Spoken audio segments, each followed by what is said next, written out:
ሰላም እንዴት ናችሁ? ይህ 433 ስፖርት በኢትዮጵያ የዩቲዩብ ቻናል ነው። ለዚህ ቻናል አዲስ ከሆናችሁ ሰብስክራይብ ያደርጋችሁ ቤተሰብ መሆናችሁን እንዳትረሱ። አዲስ ካልሆናችሁና ሰብስክራይብ ካደረጋችሁ ደግሞ ሼር በማድረግ ብዙ ቦታ እንድንደርስ እንድታደርጉ እንጠይቃችኋለን። ዛሬም በአዲስ ፕሮግራም ተገናኝተናል። በዛሬው ፕሮግራም ደግሞ በመልስ ጨዋታ ወይ ደግሞ በሁለተኛ ዙር ጨዋታ በኑ ካምፕ በሚደረገው ጨዋታ ባርሴሎና ከኒውካስል ጋር የሚያደርጉት ጨዋታ አለ፣ የመልስ ጨዋታ። ስለዚህ ጨዋታ መነሳት ያለባቸውን ፖይንቶች እናነሳለን። ማን ሊቀናው ይችላል ወይ ደግሞ ከመጀመሪያው ጨዋታ የተረዳ ነውና ከዛ በኋላ ሁለተኛው ጨዋታ ላይ ምን ልንመለከት እንችላለን የሚለውን ነገር በዚህ ፕሮግራም ለማየት እንሞክራለን። ከእናንተ የሚጠበቀው እስከ ፕሮግራማችን መጨረሻ ድረስ አብራችሁን መቆየት ነው። ለዛም ደግሞ ተጋብዛችኋል።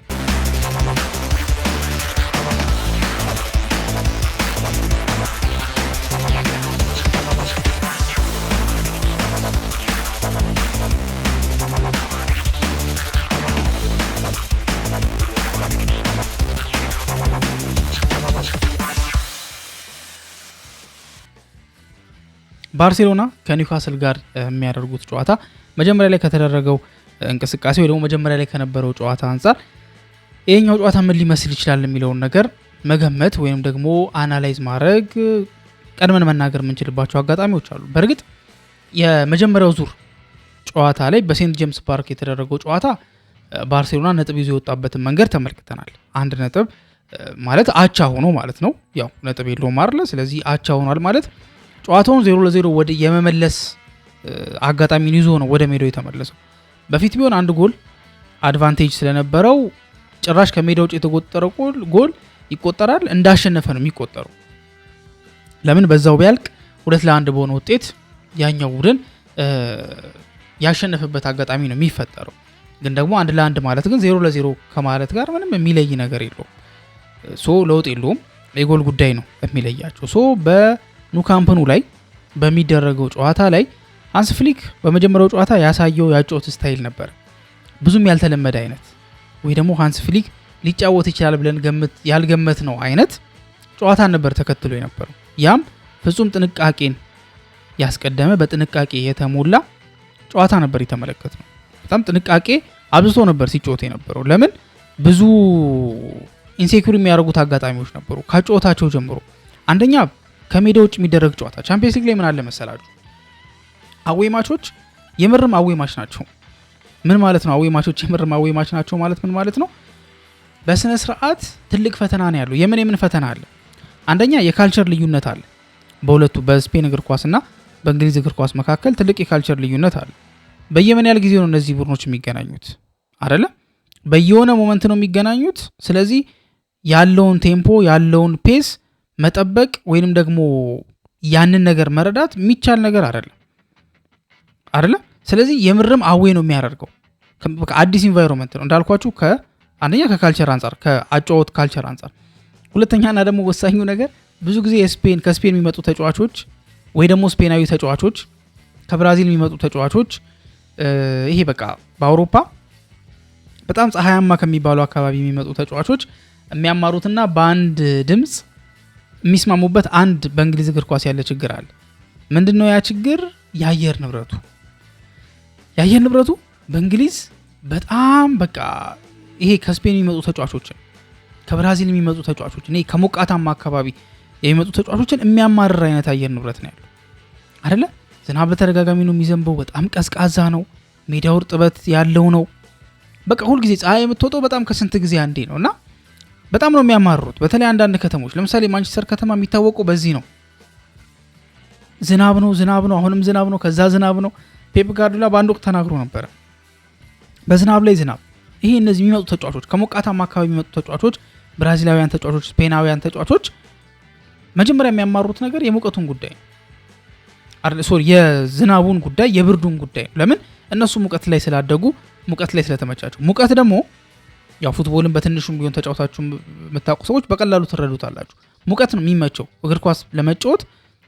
በጣም ቀዝቃዛማ ቦታ ላይ ለመጫወት በቃ ሰውነትም ይተሳሰራል ምናምን ጥሩ እንትን አይመጣም። ግን እንዲሁም ማሟሟቅ ያስፈልጋል አይደል? እንዲሁም ወደ ሌላ እንትን ከመግባት በፊት። ስለዚህ አየሩ ሞቃታማ ነገር ሲሆን ለትሬኒንግ ይመቻል።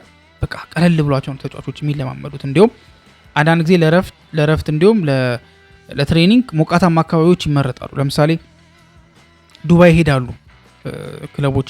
የሚኬል አርቴታው አርሰናል ባለፉት አመታት ላይ ወደ ዱባይ ሄዶ ትሬኒንግ ሲያደርግ እናስታውሳለን አይደለ? ከዛ ውጪ ደግሞ ፕሪሲዝን ላይ እንደዚሁ አንዳንድ ክለቦችም እንደዚህ አይነት ነገሮችን ሲወስኑ ተመልክተናል። ማንቸስተር ዩናይትድ በዚህ አመት ረዘም ያለ የረፍት ጊዜ ሲኖሩ ተጫዋቾቹን ይዞ ወደ ዱባይ ነበር ሄዶ የነበር። ለምን? ሞቃታማ አየር ንብረት ነው።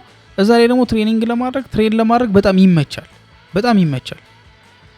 ስለዚህ ይሄ ትልቁ ኮንሰርን ነው። ስፔን በሙቀት አብዛኞቹ ደግሞ የባርሳ ተጫዋቾች ሎካሎች ናቸው አይደል?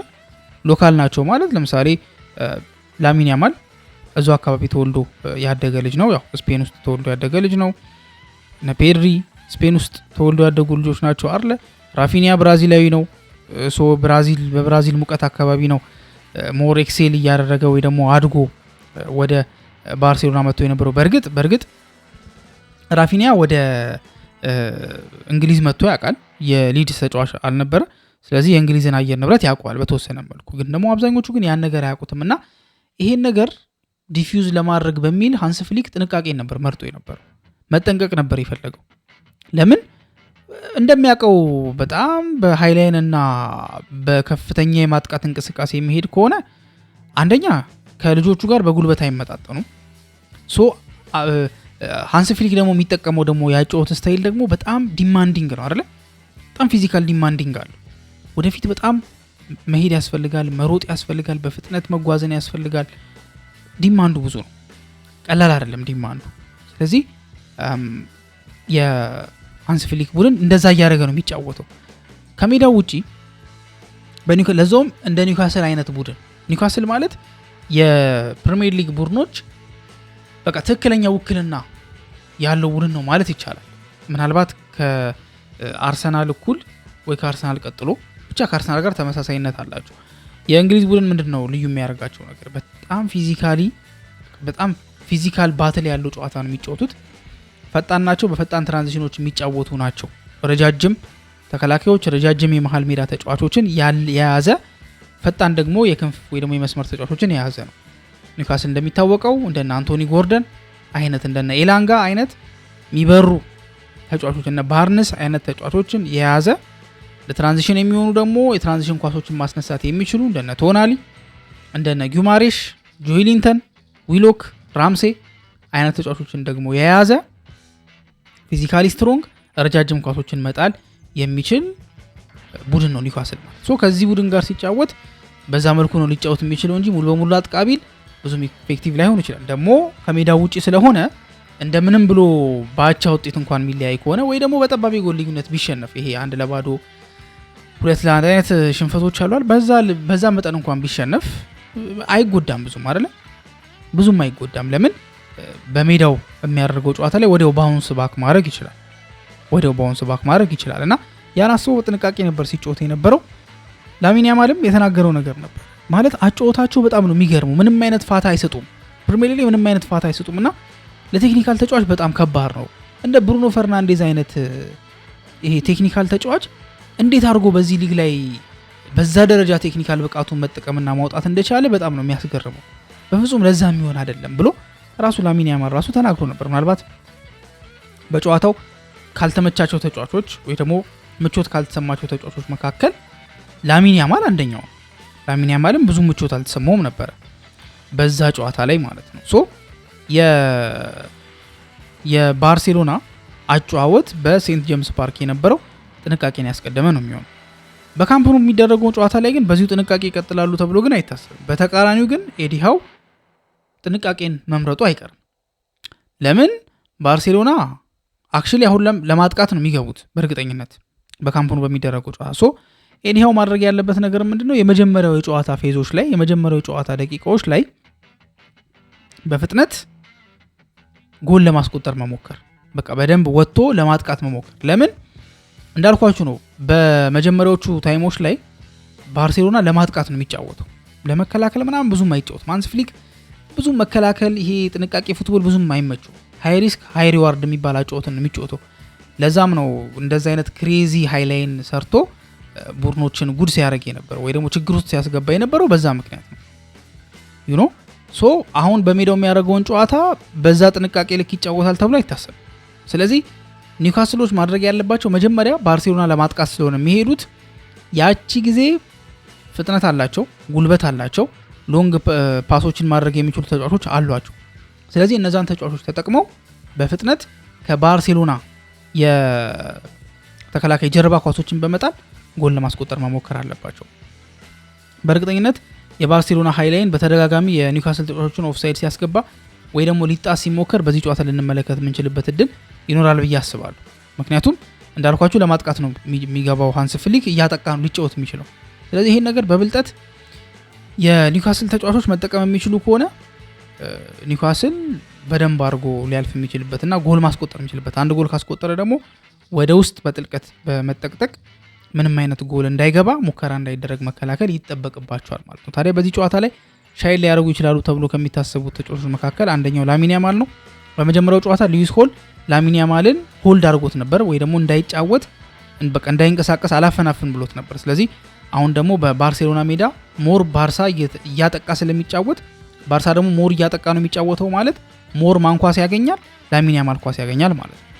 ስለዚህ ከዛ አንጻር ባርሴሎና የማጥቃትን እግር ኳስ ወይ ደግሞ የማጥቃትን አማራጭ ሊጠቀም የሚችልበት እድል ሰፊ ነው። ይሄንን ደግሞ አጋጣሚ በእርግጠኝነት ኒውካስሎች መጠቀም የሚችሉ ከሆነ ይሄንን ዙር ማለፍ የሚችሉበት እድል ሰፊ ነው ብዬ አስባለሁ። በአጠቃላይ በባርሴሎና እና በኒውካስል መካከል የሚደረገው ጨዋታ ከወዲሁ እንዲጠበቅ ያደርገዋል። ምክንያቱም እንዳልኳችሁ የመጀመሪያው ዙር ላይ በአቻ ውጤት ስለተጠናቀቀ 0-0 በቃ እንደ አዲስ ነው ጨዋታው የሚደረገው ብለን መናገር እንችላለን ማለት ነው። እናንተ ስለዚህ ጨዋታ ያላችሁ ሀሳብ ምንድነው የሚለውንና እንደዚሁም ደግሞ ግምቶቻችሁን በኮሜንት ሴክሽን ላይ ታስቀምጡልን እንጠይቃችኋለን። እስካሁን ድረስ አብራችሁን ስለቆያችሁ እናመሰግናለን። በቀጣይ ፕሮግራም እስከምንገናኝ ድረስ መልካም ጊዜ ይሁንላችሁ።